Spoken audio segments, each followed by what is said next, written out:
Good morning guys and welcome back to my channel. So update ko lang kayo guys, no. Nakakuha ko yung Morris Gordo natin October 11. So October 16 na ngayon. So 5 days after ko siya makuha, nakita ko na mamarako na siya. So positive na marako tong nakuha natin.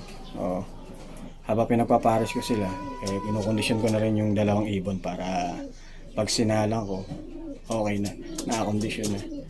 Papakita ko sa inyo maya maya guys. Ayan, ito siya ngayon guys. So mamarako na siya at medyo sumasagot na rin yung isang ibon natin.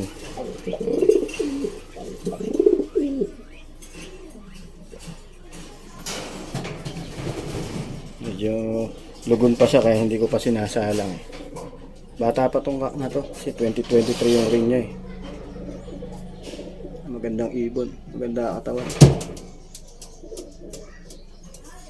May dugon pa yung likod tsaka yung leeg, ulo. Yan.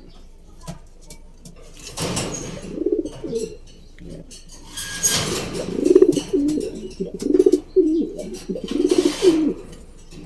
Sana magandang parisan to.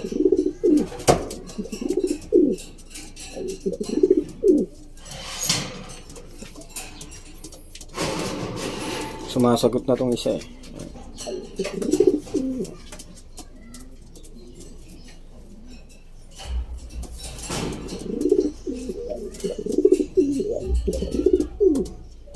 So ganito lang din ako magpares guys, no.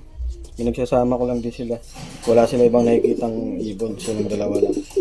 Mas mabilis sila magpares pagka ganyan.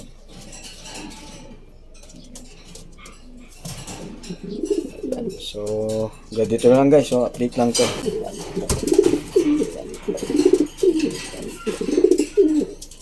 Pares na. Masagot na yung hen.